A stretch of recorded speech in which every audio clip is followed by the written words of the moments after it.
The U.S. and Israel pulled their teams from Gaza ceasefire negotiations. That's where we're starting the 7 from the Washington Post. I'm Hannah Jewell. It's Friday, July 25th. Let's get you caught up with today's 7 stories.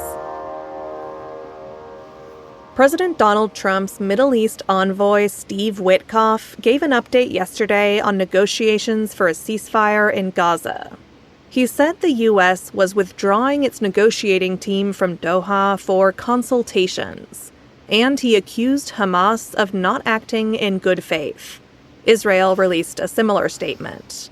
Hamas had reportedly insisted, among other demands, that humanitarian aid delivery in Gaza be increased and returned to its original United Nations-led system. For the past few months, aid deliveries have been run by a U.S. and Israeli-backed project. And the UN says that over 1,000 people have been killed by Israeli forces while trying to get food. The near-total blockade of food entering Gaza has led to a spike in deaths from starvation this week. As international outrage at Israel's siege grows, France announced yesterday that it would formally recognize a Palestinian state. But Israel's far-right ministers have a very different vision for the future of Gaza. This week, one shared an AI-generated video showing a post-war Gaza with glitzy high-rises and few, if any, Palestinians. It echoed a similar AI video that President Trump shared in February. Number 2 is a Post exclusive. The IRS is considering eliminating non-English language tax services. Back in March, President Trump signed an executive order declaring English the official language of the United States. That's a power that some legal scholars say the president does not have.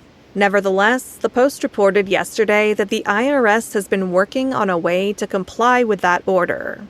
Officials are considering a plan to, as Attorney General Pam Bondi put it, phase out unnecessary multilingual offerings. The move would make it dramatically more difficult for non-English-speaking individuals to file their taxes. Meanwhile, Trump signed another controversial executive order yesterday. It directed federal agencies to find ways to make it easier to forcibly hospitalize homeless people with mental illnesses and addiction. Number 3. A Justice Department official met with Ghislaine Maxwell, Jeffrey Epstein's longtime associate. Epstein and Maxwell were charged with sex trafficking and other crimes in 2019 and 2020. Maxwell was convicted in 2021. She's serving her sentence in federal prison in Florida. Epstein, though, was found dead in his jail cell in 2019 while awaiting trial. His death was ruled a suicide. Now, as President Trump struggles to contain the fallout over his handling of the Epstein case, Maxwell is back in the spotlight. Yesterday, she met with Deputy Attorney General Todd Blanche. They spoke for about 5 hours, and her attorney reported that the meeting had been very productive. They plan to speak more later today. It was not immediately clear how the Justice Department plans to use whatever information Maxwell provided in the meeting. The FCC approved the controversial $8 billion merger of Paramount and Skydance. That's number 4. The Federal Communications Commission has been reviewing this merger for more than 8 months. Skydance is an independent film, television, and animation studio. Paramount has a film division and a slate of television networks, including CBS and Comedy Central. The merger review has been marked by accusations of political pressure. One FCC commissioner expressed concern that the Trump administration was unduly pressuring Skydance and Paramount to make concessions to secure his administration's approval.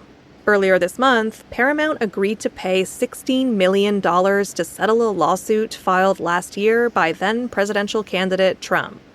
It was over CBS's editing of a 60 Minutes interview with Kamala Harris. Then, last week, Paramount said it would cancel The Late Show with Stephen Colbert. That news came days after Colbert, who's a frequent Trump critic, had described the company's payment to Trump as a big fat bribe. Yesterday, the merger was approved.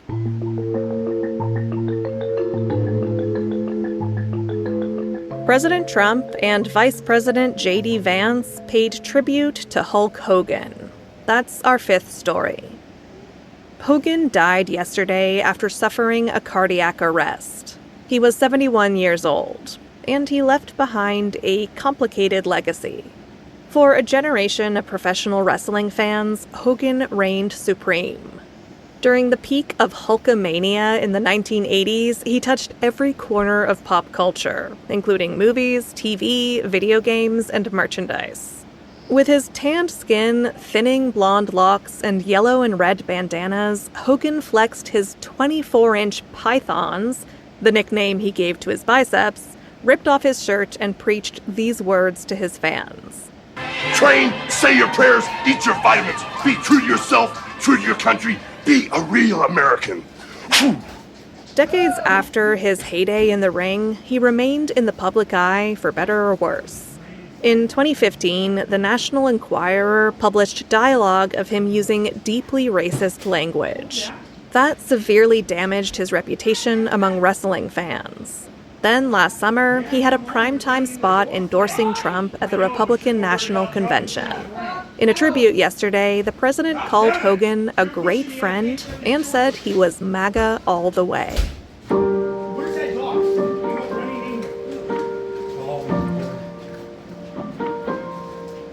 Number 6. The iPhone is getting a dramatic software update, and you can preview it now. Apple is still fine-tuning iOS 26. It's one of the most significant software overhauls the company has made for its phones in years. And if you want to take a peek at it, the work in progress is now available to the public. Our tech reporters have already been taking it for a spin. One of the biggest changes is liquid glass. That's a new aesthetic which makes app icons, notifications, and more look kind of transparent. If you don't like it, tough. There's no way to completely disable it. Another big change is a tool that makes the caller explain what they want before your phone rings. And another one that lets you ignore a call while you're on hold. Your phone rings again when it detects a voice. That one sounds pretty good, even if, so far, it's having some trouble detecting the difference between a robot voice and a real one.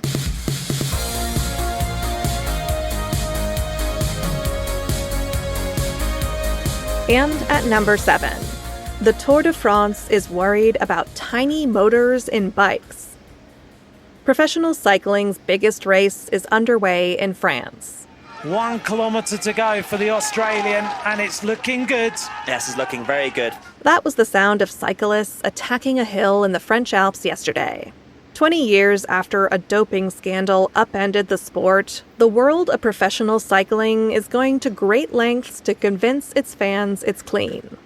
These days, they're on the lookout for a different kind of cheating, what's known as mechanical doping. At this year's race, officials are carting off riders' bikes to be searched for tiny motors. Only one rider has ever been caught with one. That was in 2016 at a different race. But technology has improved dramatically since then. And organizers are anxious about what it would mean for the Tour's reputation if it turned out that cyclists were being propelled up the Pyrenees by something other than their very impressive quads. Unless that can be prevented, the sport of cycling will continue to be haunted by its past.